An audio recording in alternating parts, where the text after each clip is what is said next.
India today conclave में जुड़े सभी महानुभावों को मेरा नमस्कार।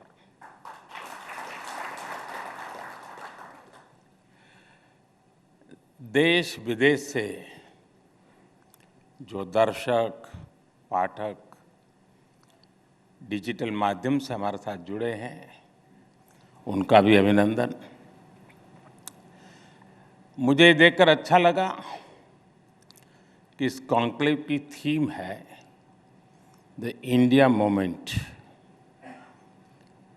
आज दुनिया के बड़े बड़े इकोनॉमिस्ट, एनालिस्ट, थिंकर्स सभी कहते हैं कि ये, और एक स्वर में कहते हैं, इट इज इंडियाज मोमेंट। लेकिन जब इंडिया टुडे ग्रुप ये ऑप्टिमिज्म दिखाता है तो ये एक्स्ट्रा स्पेशल है।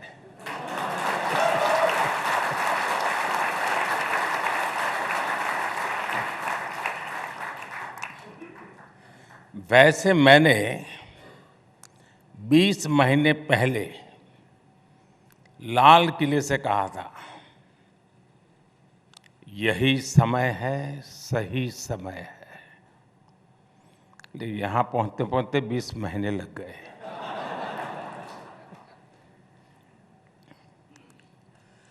तब भी भावना यही थी, दिस इज इंडियाज मोमेंट। साथियों, किसी भी राष्ट्र की विकास यात्रा में अनेक उतार चढ़ाव आते रहते हैं, कई पड़ाव आते हैं। आज 21वीं सदी के इस दशक में भारत के सामने जो टाइम पीरियड आया है, ये अभूतपूर्व है। आज के कुछ दशक पहले जो देश आगे बढ़े, कई देश आगे बढ़े हैं, विकसित हुए, लेकिन उनके सामने स्थितियां बहुत अलग थी। एक तरह से उनका मुकाबला खुद से ही था, उनके सामने इतनी प्रतिस्पर्धा नहीं थी। लेकिन आज जिन परिस्थितियों में भारत आगे बढ़ रहा है, वे चुनौतियां बहुत ही अलग है, बहुत ही व्यापक है, विविधताओं से भरी हुई है। आज इतने सारे ग्लोबल चैलेंजेस हैं। अब देखिए, 100 साल में आई सबसे बड़ी महामारी, सबसे बड़ा संकट है। 2 देश महीनों से युद्ध में है। पूरी दुनिया की सप्लाई चेन अस्त व्यस्त है। उस स्थिति में, इस बैकग्राउंड को सोचिए, उस स्थिति में द इंडिया मोमेंट की बात होना सामान्य नहीं है।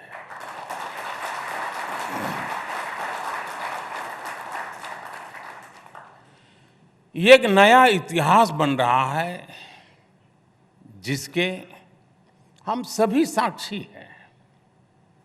आज पूरी दुनिया भारत को लेकर एक विश्वास से भरी हुई है। आज भारत दुनिया में सबसे तेज गति से बढ़ने वाली अर्थव्यवस्था है। आज भारत दुनिया में नंबर 1 स्मार्टफोन डेटा कंज्यूमर है। आज Bharat global fintech adoption rate में नंबर 1 है। आज भारत दुनिया का दूसरा सबसे बड़ा मोबाइल मैन्युफैक्चरर है।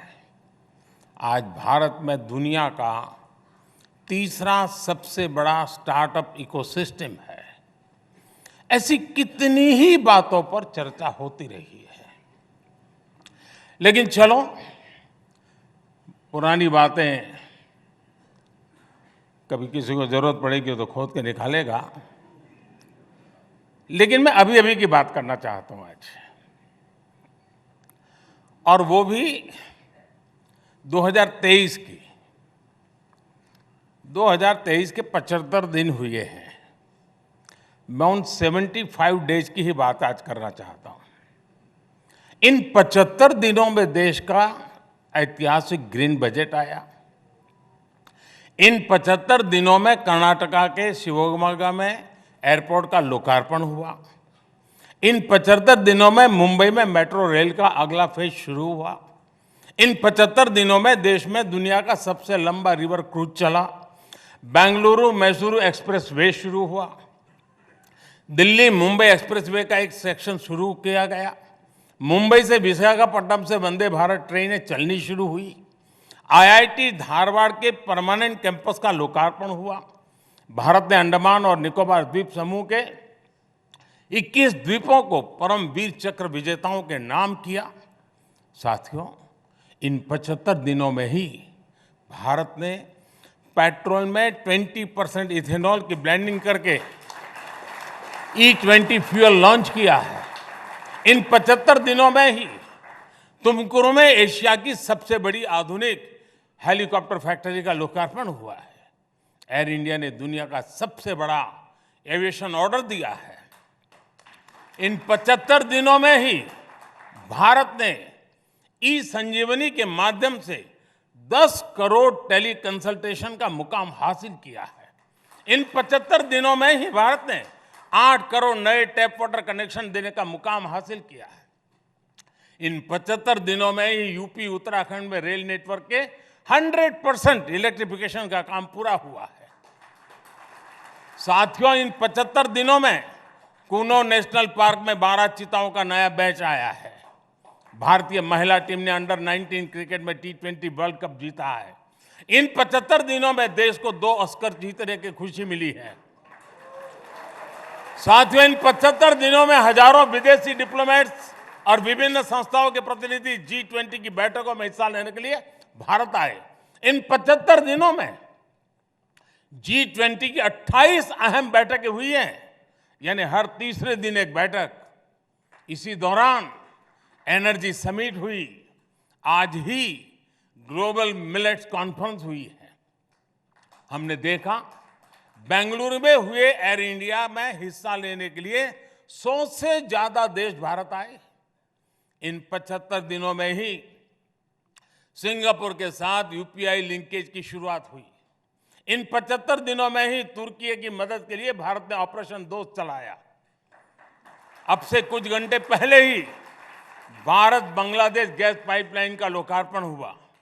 ये 75 दिनों की ही इतनी लंबी लिस्ट है कि समय कम पड़ जाएगा।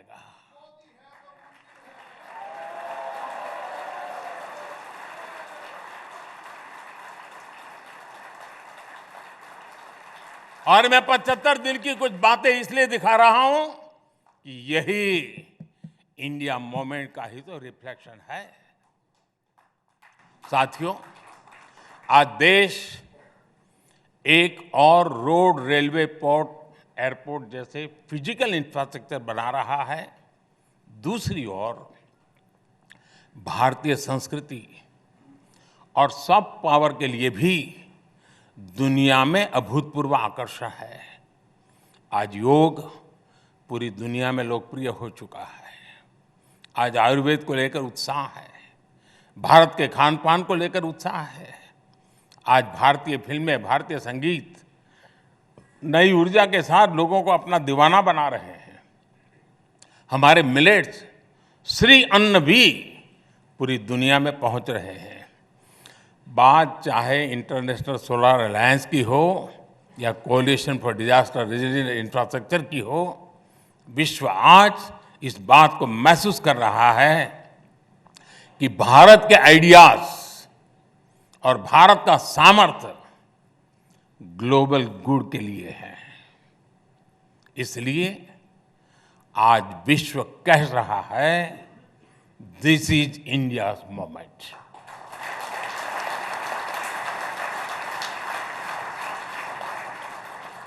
और आप सबने हाल फिलहाल एक और बात भी नोट की होगी, इन सब का मल्टीप्लायर इफेक्ट होता है। एक छोटी सी बात की तरफ मैं आपका ध्यान आकर्षित करता हूं। आजकल अधिकतर देश, जब में मुझे मिलना होता है या उनका भारत आना होता है या भारत का किसी का वहाँ दौरा होता है, आपने मार्क किया होगा, हर देशों में स्पर्धा चल पड़ी है कि भारत से चोरी की गई जो प्राचीन मूर्तियां हैं ना, वो खुद ब खुद हमको देते हैं, ले जाइए। क्योंकि अब उनका भरोसा हुआ है कि इसका सम्मान भी वहीं अब संभव है। यही तो मोमेंट है। और ये ऐसे ही नहीं हो रहा है दोस्तों। आज के इंडिया मूवमेंट की सबसे विशेष बात यह है कि आज इसमें प्रॉमिस के साथ साथ परफॉर्मेंस भी जुड़ गई है। यहां इतने वरिष्ठ लोग बैठे हैं। आपने तो 2014 से पहले की हेडलाइंस लिखी है, पढ़ी है, रिपोर्ट की है, और तब मेरा जैसा कोई दुकान चलाने वाला नहीं था। पहले क्या हेडलाइंस होती थी? इस सेक्टर में इतने लाख करोड़ रुपए का घोटाला, भ्रष्टाचार के विरुद्ध जनता सड़कों पर उतरी। आज क्या हेडलाइन होती है? भ्रष्टाचार के मामलों में एक्शन के कारण भयभीत भ्रष्टाचारी लामबंद हुए, सड़कों पर उतरे।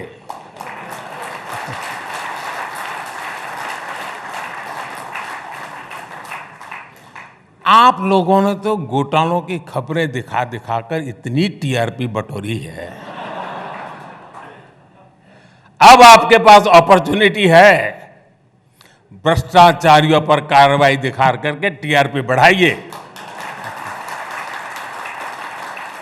किसी के प्रेशर में ना आए, बैलेंसिंग के चक्कर में ये मौका न गंवाएं। साथियों,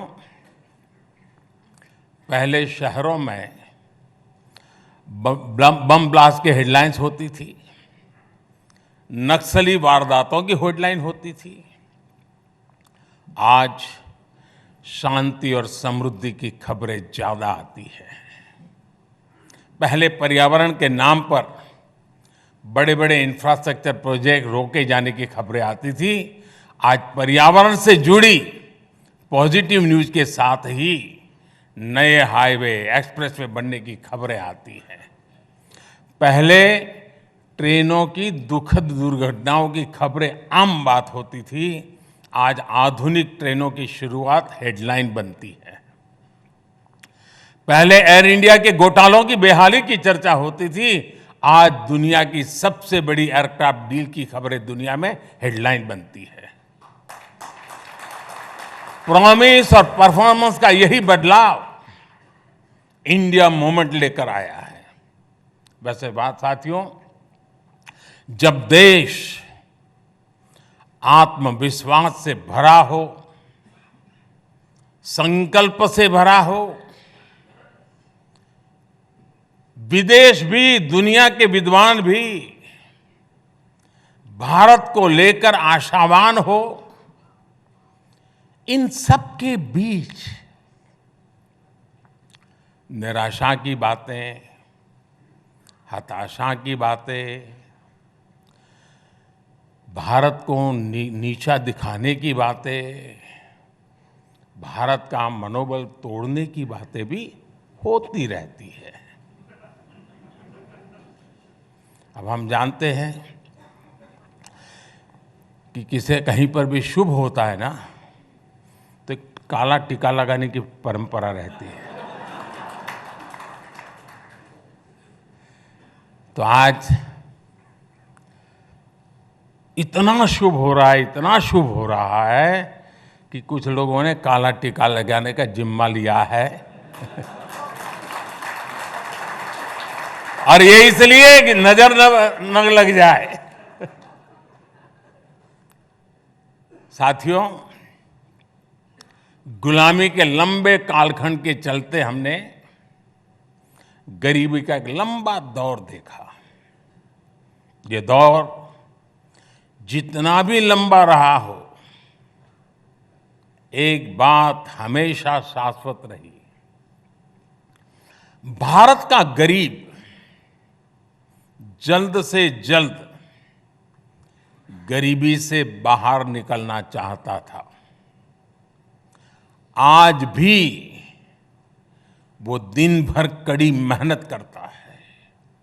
वो ये चाहता है कि उसका जीवन बदले, उसके आने वाली पीढ़ियों का जीवन बदले। वो सिर्फ 2 टाइम की रोटी तक सीमित नहीं रहना चाहता। बीते दशकों में जो भी सरकारें रही हैं, उन्होंने अपने अपने सामर्थ्य और सूझबूझ से कोशिशें भी की है। उन्हीं प्रयासों के हिसाब से उन सरकारों को परिणाम भी मिले हैं। हम नए नतीजे चाहते थे, इसलिए हमने अपनी स्पीड भी बढ़ाई और स्केल भी बढ़ाया। अब जैसे शौचालय तो पहले भी बनते थे, लेकिन हमने रिकॉर्ड तेजी से 11 करोड़ से अधिक टॉयलेट का निर्माण किया। बैंक तो देश में पहले भी थे और गरीबों के नाम पर बैंकों का राष्ट्रीयकरण भी किया गया था, लेकिन हमने, और अभी अरुण जी विस्तार से बता रहे थे, हमने तेजी से 48 करोड़ लोगों को बैंकिंग सिस्टम से जोड़ा। गरीबों के लिए घर की योजना भी पहले थी। उन योजनाओं की स्थिति क्या थी, ये आप लोग भली भांति जानते हैं। हमारी सरकार ने इसे भी पूरी तरह बदला। अब घर का पैसा सीधे उस गरीब के बैंक अकाउंट में भेजा जाता है। अब घर बनाने की पूरी प्रक्रिया की लगातार मॉनिटरिंग होती है और ओनर ड्रिवन स्कीम लेकर के हम चल रहे हैं। और जब ओनर ड्रिवन होता है तो गफले नहीं होते, वो अच्छा घर बनाना चाहता है। हमने पिछले 9 साल में 3 करोड़ से अधिक घर बनाकर गरीबों को दिए हैं। यानी दुनिया के कई देश हैं, पूरा देश नया बना रहे हैं हम। हमारे यहां अक्सर महिलाओं के नाम प्रॉपर्टी नहीं होती है। दुकान खरीदी जाती है पुरुष के नाम, गाड़ी खरीदी जाती है पुरुष के नाम, जमीन खरीदी जाती है पुरुष के नाम।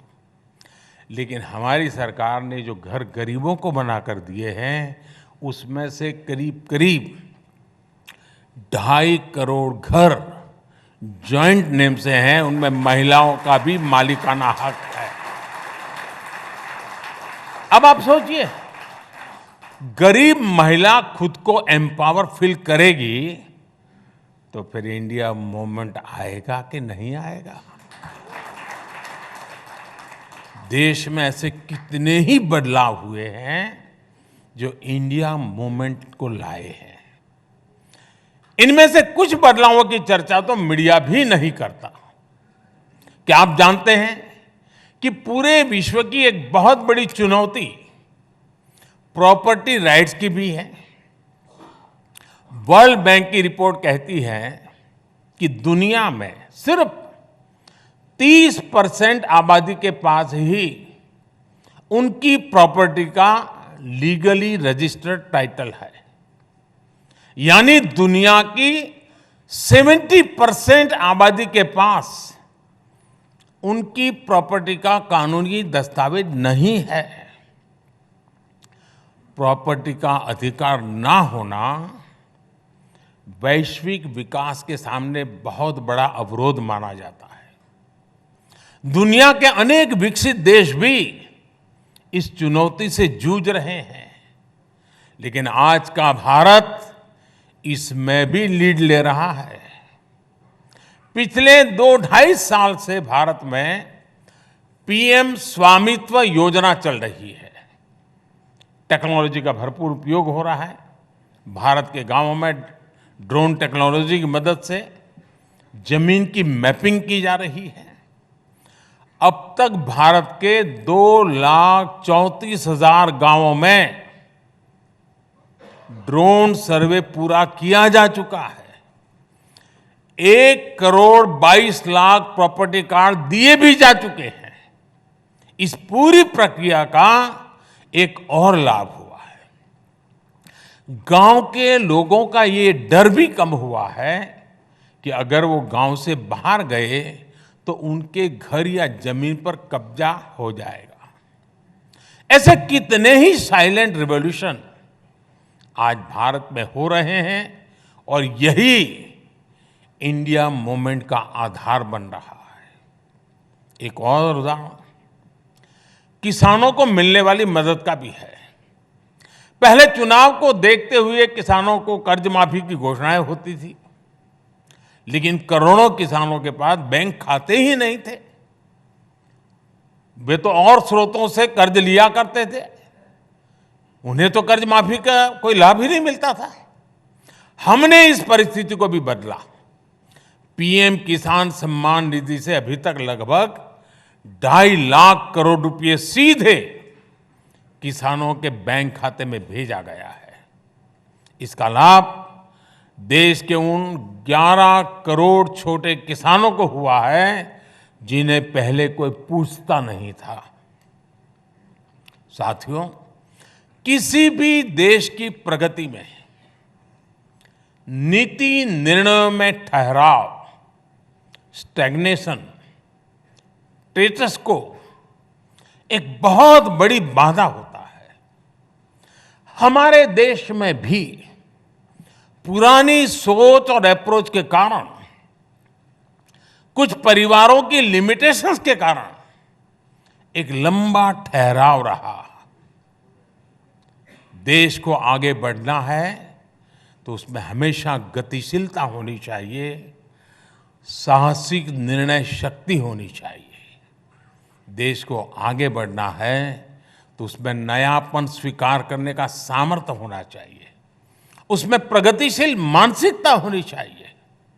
देश को आगे बढ़ना है तो उसे अपने देशवासियों की क्षमताओं पर, उनकी प्रतिभा पर भरोसा होना चाहिए और इन सब से ऊपर देश के संकल्पों और सपनों पर देश की जनता का आशीर्वाद होना चाहिए।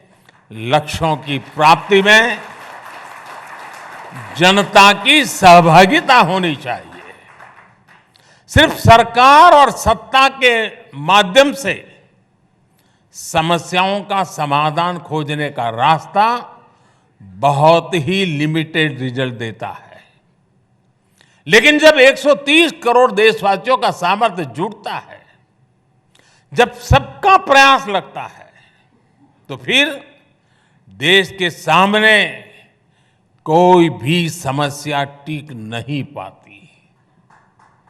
इसके लिए देश के लोगों का सरकार पर भरोसा उतना ही जरूरी है। मुझे संतोष है कि आज देशवासियों में ये विश्वास जगा है कि सरकार को उनकी परवाह है। इसकी और एक वजह भी मैं आपको बताना चाहूंगा, और वो है गवर्नेंस में ह्यूमन टच, सुशासन में संवेदनशीलता। हमने गवर्नेंस को ह्यूमन टच दिया है, तब जाकर के इतना बड़ा प्रभाव दिख रहा है। अब जैसे वाइब्रेंट विलेज योजना,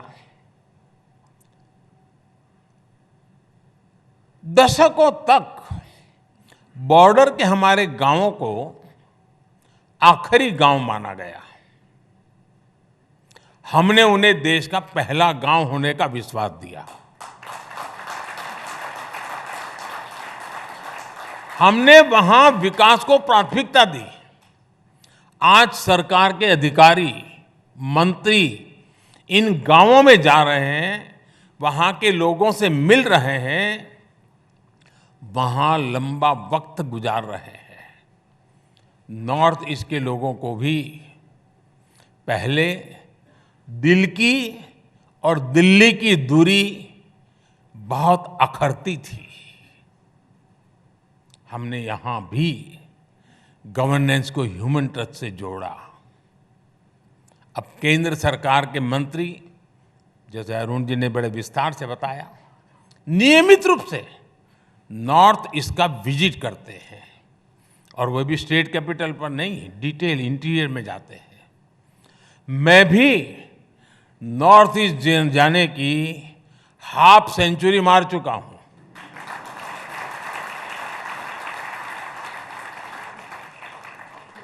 साथियों, इस संवेदनशीलता ने ना सिर्फ नॉर्थ ईस्ट की दूरी कम की है, बल्कि वहां शांति की स्थापना में भी बहुत मदद की है। आपको यूक्रेन क्राइसिस के दौरान सरकार की कार्य संस्कृति को भी याद करना चाहिए। देश के हजारों परिवार चिंता में थे। हमने करीब करीब 14,000 परिवारों से कनेक्ट किया।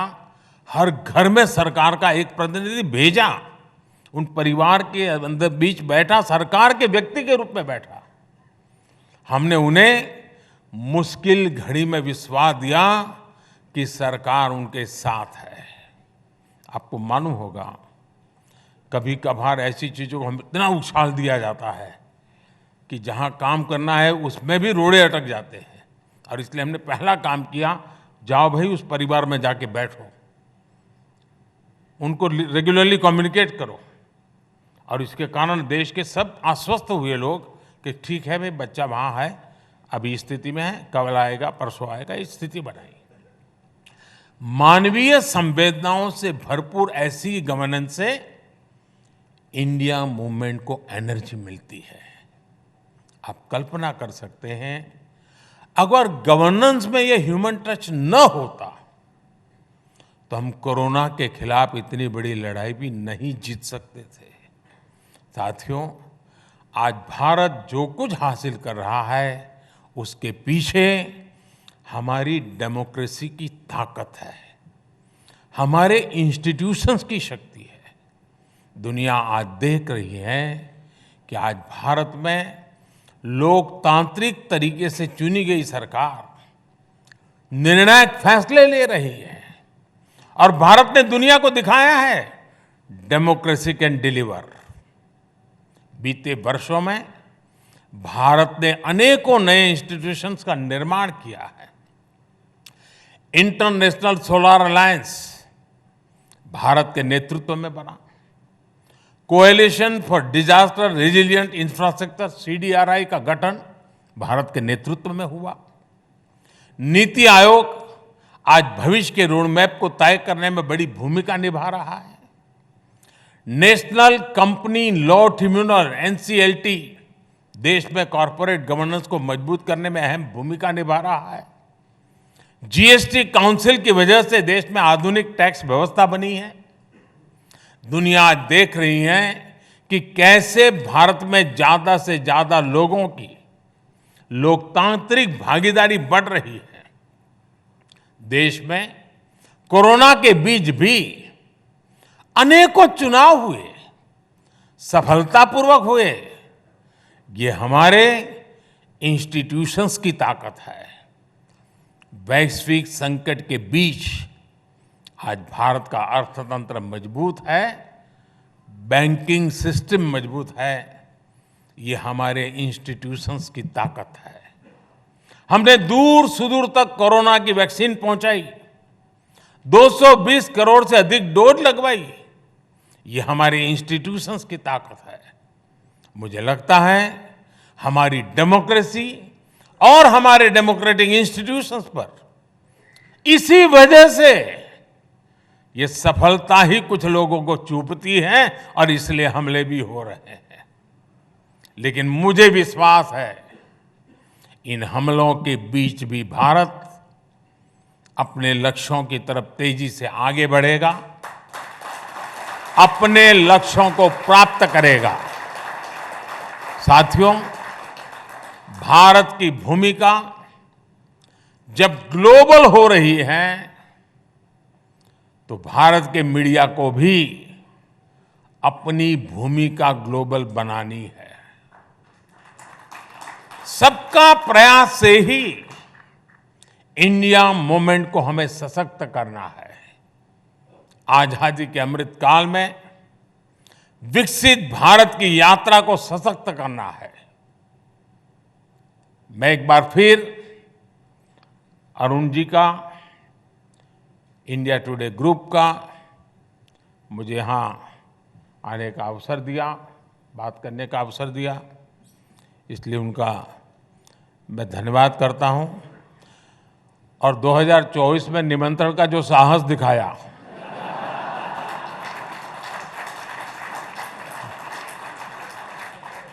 इसलिए विशेष धन्यवाद। Thank you.